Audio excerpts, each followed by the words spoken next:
Panca indera. Kita akan belajar mengenai bagian-bagian telinga dan fungsinya. Yang pertama ada daun telinga. Daun telinga berfungsi untuk mengarahkan gelombang suara ke lubang telinga. Lekuk-lekuk pada daun telinga sangat membantu manusia mengenal letak sumber suara. Yang kedua ada lubang telinga. Lubang telinga berfungsi sebagai saluran masuknya gelombang suara ke dalam telinga. Lubang telinga terletak agak miring ke atas agar udara yang ada dalamnya tetap hangat. Besarnya lubang udara sudah dirancang agar jari kelingking kita tidak bisa masuk ke saluran dalam telinga. Yang ketiga ada gendang telinga. Merupakan selaput tipis yang akan bergetar jika ada gelombang suara masuk ke dalam telinga. Gendang telinga bisa pecah. Yang keempat ada tulang martil, tulang landasan, tulang sanggurdi, atau tulang pendengar.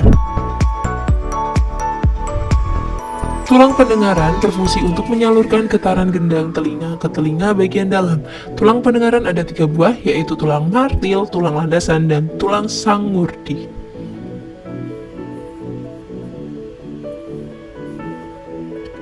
Selanjutnya ada saluran Eustasius. Saluran Eustasius merupakan saluran penghubung antara telinga bagian tengah dan rongga mulut. Saluran ini berfungsi menyeimbangkan tekanan udara bagian dalam dan telinga bagian luar. Kemudian ada rumah siput. Rumah siput mengandung cairan yang akan bergetar jika gelombang bunyi masuk. Rumah siput berfungsi untuk mengolah gelombang suara.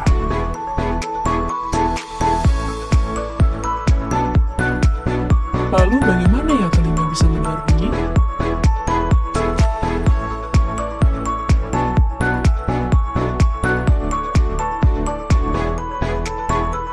Jelasnya, perhatikan materi berikut ini ya.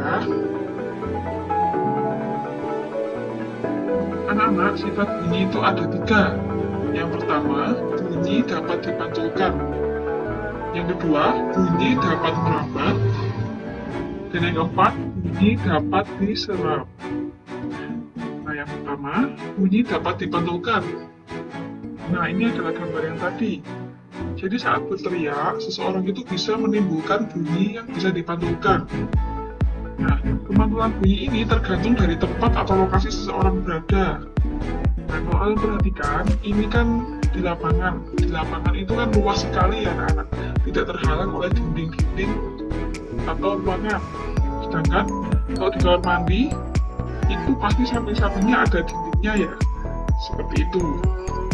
Maka bunyi yang dihasilkannya pun akan berbeda. Yang pertama, ketika di kamar mandi, karena ruangannya tertutup dan terhalang oleh dinding-dinding, maka ketika kamu berteriak di kamar mandi itu akan menghasilkan gaung atau kerdam anak-anak. Nah, bunyi ini terjadi karena dinding-dinding yang memiliki jarak yang tidak terlalu jauh. Jadi karena jaraknya berdekatan, makanya timbul gaung. Nah, gaung ini itu terjadi bersamaan dengan bunyi aslinya, atau ketika kita berteriak, itu bunyinya itu ikut terdengar. Jadi teriakan kita itu memantul sebelum selesai diucapkan, sehingga bunyinya tidak terlalu jelas anak-anak. Kemudian yang kedua, nah saat seseorang itu berteriak di ruang terbuka seperti lapangan, atau di tebing, atau di gua, nah itu akan menghasilkan gema. Nah, jadi gema ini terjadi karena dinding-dindingnya itu berjauhan jaraknya, tidak terlalu dekat, sehingga bisa menimbulkan gema. Nah di lapangan kan seperti Bu Yanti bilang tadi, tidak ada dinding yang menghalangi, jadi akan timbul gema. Nah gema ini terjadi setelah bunyi asli selesai diucapkan atau diteriakkan. Jadi ketika kamu berteriak, bunyi itu baru muncul. Berbeda dengan gaung yang ketika kamu berteriak, dia itu bersamaan dengan bunyi asli kita. Nah, jadi bisa disimpulkan, gaung itu adalah bunyi pantul yang terdengar akibat jarak pantul yang terlalu dekat. Bunyi pantulnya terdengar bersamaan dengan bunyi asli sehingga bunyi asli terdengar tidak terlalu jelas. Sedangkan gema adalah bunyi pantul yang terdengar akibat jarak pantul yang jaraknya jauh. Gambar ketiga, ini ada gelas, jadi ini selang. Nah ini Benny mencoba berbicara melalui selang dan mungkin bisa mendengarkan. Ini membuktikan bahwa benda dapat merambat melalui benda keras. Selanjutnya, bunyi dapat diserap. Nah, jadi bunyi itu bisa kita serap anak-anak atau bisa kita redam. Jadi, bunyi dapat diserap oleh benda yang permukaannya lunak seperti busa, wool, spons, kapas, styrofoam, gabus, karpet, dan kain flanel. Nah, tujuannya untuk mencegah suara bising masuk ke dalam ruangan dan mencegah suara yang dari luar tidak masuk ke dalam ruangan. Contohnya seperti gambar berikut ini. Nah, kamu pasti sering ya menemui ada orang punya acara, kemudian soundnya itu terdengar keras sekali ya. Nah, itu adalah contoh bunyi yang tidak dapat diserap anak-anak karena dia ini terletak di luar sehingga sulit untuk menyerapnya. Kemudian ini ada gedung bioskop dan studio musik. Nah, ini di dindingnya, di lantai-lantainya ini dilapisi dengan karpet sehingga suaranya itu tidak keluar sampai di luar ruangan. Jadi hanya bisa didengarkan di dalam ruangan bioskop ini dan studio ini. Seperti itu, jadi suaranya tidak mengganggu pengunjung yang sedang di luar. Nah, ini bedanya terdengar keras dari luar, sedangkan yang ini hampir tidak terdengar dari luar. Seperti itu. Nah, sekalian anak. Nah, sekarang nanti mau berikan contoh manfaat dari bunyi pantul.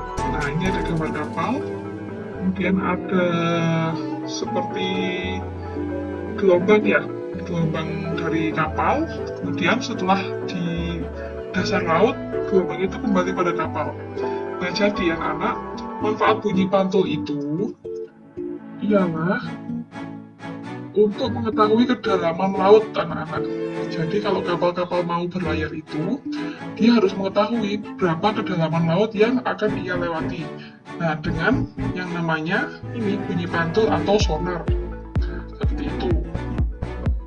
Nah, kalau kamu ingat-ingat, kemarin ada peristiwa yang tenggelamnya kapal selam itu. Nah, ini juga diterapkan anak-anak. Jadi ketika kapal penyelamatnya itu mencari kapal selam tersebut, dia menggunakan bunyi pantul ini untuk mengetahui letak di mana kapal selam itu berada. Seperti itu. Jadi bunyi itu sangat penting ya anak-anak bagi kehidupan kita. Selamat belajar.